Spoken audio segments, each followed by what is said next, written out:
Hello friends, पहले welcome to my channel. मेरा नाम है विजय और आज मैं यहाँ आया हूँ आपके सारे क्यूरियस डाउट्स और प्रॉब्लम सॉल्व करने के लिए जो रिलेटेड है ICS form set B law से। ओके, ये वीडियो पूरी तरह एग्जाम ओरिएंटेड है। इस वीडियो को देखने के बाद आपको अलग अलग वीडियोस देखने की जरूरत नहीं पड़ेगी, आपका वैल्यूबल टाइम से होगा और ये वन सिंगल वीडियो काफ़ी है फॉर्म सेट बी लॉ को समझने के लिए। ओके, प्लीज़ वीडियो को स्किप मत करना, लास्ट तक देखो क्योंकि एंड में एक ऐसा प्रैक्टिकल अप्रोच बताऊँगा आपको कि आपके 4 से 10 मार्क ईजिली इंक्रीज हो जाएंगे। वीडियो को स्टार्ट करने से पहले एक छोटी सी रिक्वेस्ट है, अगर आपको ऐसा कंटेंट हेल्पफुल लगता है तो एक लाइक ज़रूर कर देना और अपने दोस्तों के साथ इसको शेयर भी कर देना। अगर आपको लगता है कि ये चैनल आपकी सीए जर्नी में कुछ हेल्प कर सकता है तो प्लीज़ सब्सक्राइब भी कर लेना ताकि आगे भी ऐसे यूज़फुल वीडियोस मिल। तो बात करते हैं SPM set B law ICA का एक कंपलसरी ऑनलाइन मॉड्यूल है जो हर सीए फाइनल स्टूडेंट को क्लियर करना होता है। इस मॉड्यूल को आज के टाइम में आईसीआई का सबसे डिफिकल्ट मॉड्यूल माना जा रहा है क्योंकि इसका लेवल पहले से काफ़ी ज़्यादा इंक्रीज कर दिया गया है। इसका मेन ऑब्जेक्टिव सिर्फ एग्जाम की क्लियर करवाना नहीं है बल्कि स्टूडेंट्स को लॉ के कंसेप्ट स्ट्रॉन्ग बनाना है ताकि ये सब्जेक्ट ऑटोमेटिकली सीए फाइनल के आईबीएस जो अपना सीए फाइनल का 6th पेपर है आईबीएस उसमें भी आपको हेल्प कर सके, इसलिए इसका लेवल थोड़ा सा इंक्रीज कर दिया है।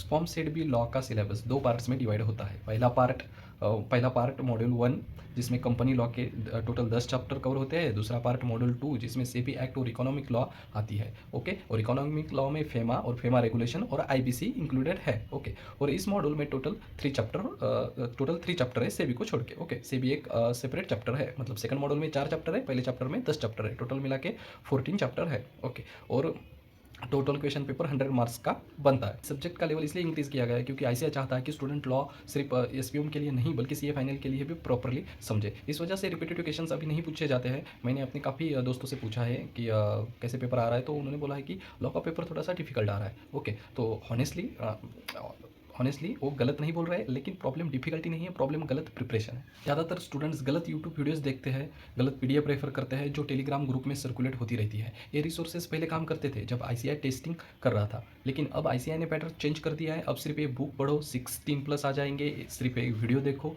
और पास हो जाओगे जैसी चीज़ें काम नहीं करती हैं। यहाँ टाइम और पैसे दोनों का नुकसान होता है। इस एग्जाम को पास करने के लिए आपको 100% सिलेक्ट कंप्लीट करना ज़रूरी नहीं है, लेकिन कम से कम 70 से 80% कंसेप्चुअली स्ट्रॉन्ग होना चाहिए। आपको सिर्फ कंसेप्ट समझने हैं और शॉर्ट नोट्स बनाना है।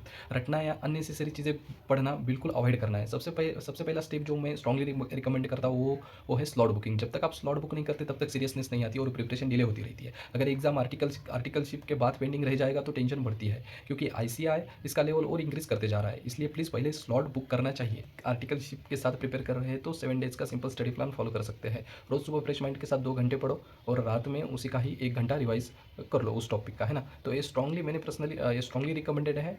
ये स्ट्रैटेजी मैंने भी फॉलो की थी, सिर्फ 5 दिन में फॉलो कर पाया था और मेरे 56 के आसपास मार्क, 50, हाँ एग्जैक्टली 56 मार्क्स मेरे आए थे।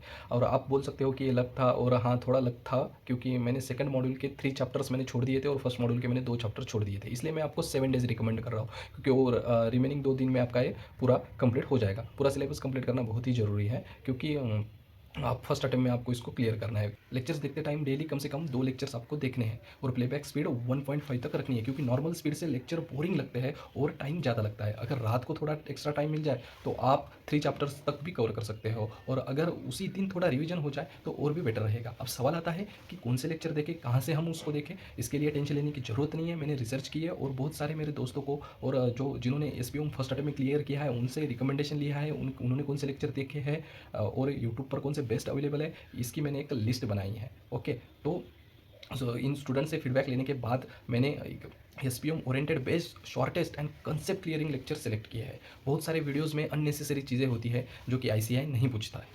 मैंने चैप्टर वाइज और important wise lecture sequence description में ऐड कर दिए। सबसे इंपॉर्टेंट चैप्टर्स पहले रखे हैं और लेस इंपॉर्टेंट बाद में। अगर आप इस सीक्वेंस को फॉलो करते हैं और किसी रीज़न से पूरा सिलेबस कंप्लीट नहीं होता है फिर भी अगर आपने 70% सिलेबस अच्छे से कवर किया है तो पासिंग मार्क्स इजीली आ जाते हैं। इसलिए सीक्वेंस फॉलो करना बहुत इंपॉर्टेंट है और लिंक डिस्क्रिप्शन में है सारे लेक्चर्स का, तो आप उधर जाके क्लियर करो। और एक मैं आपको एक स्टेप और एक मैं आपसे एक रिक्वेस्ट करता हूँ कि आपको क्या करना है, एक चैप्टर खत्म होने के बाद इस वीडियो पे आना है और नीचे कमेंट करना है फर्स्ट चैप्टर कंप्लीटेड। इससे मुझे पता चलता है कि आपने इस स्ट्रेटेजी फॉलो की और आपको भी एक रिमाइंडर रहता है कि मेरा फर्स्ट चैप्टर हुआ, सेकंड चैप्टर हुआ। ऐसे रिसोर्सेज की बात करें तो सबसे इंपॉर्टेंट चीज़ है कि आप किसी और के नोट्स यूज़ ना करें। लेक्चर देखते टाइम अपने खुद के शॉर्ट नोट्स बनाएं। जब आप खुद नोट्स बनाते हो तो क्लैरिटी, अंडरस्टैंडिंग और कॉन्फिडेंस ऑटोमेटिकली बिल्ड होता है, जो कि एग्जाम के टाइम पे भी काफ़ी हेल्प करता है। फाइनल स्ट्रैटेजी बिल्कुल सिंपल है, पहले लेक्चर कंप्लीट करो, अपने नोट्स बनाओ और एग्जाम दो, है ना। तो स्लॉट बुक करना मत भूलना, ओके। तो अगर आपने सिंसियरली पढ़ा है तो आप डेफिनेटली पास हो जाओगे। अगर आपको इस वीडियो से हेल्प लेके पास अगर आप इस वीडियो से हेल्प लेके पास होते हो तो प्लीज़ चैनल पे वापस आकर कमेंट ज़रूर करना और बताना कि आप क्लियर हो गए हो, तो मुझे भी थोड़ा सा मोटिवेशन आएगा और ऐसे हेल्पफुल वीडियो मैं आपके लिए बनाता रहूँगा। अगर आपको वीडियो हेल्पफुल लगी है तो प्लीज़ यार सब्सक्राइब कर देना और शेयर कर देना और शेयर कर देना ताकि और स्टूडेंट्स को भी इससे हेल्प मिल सके। Thank you, all the best.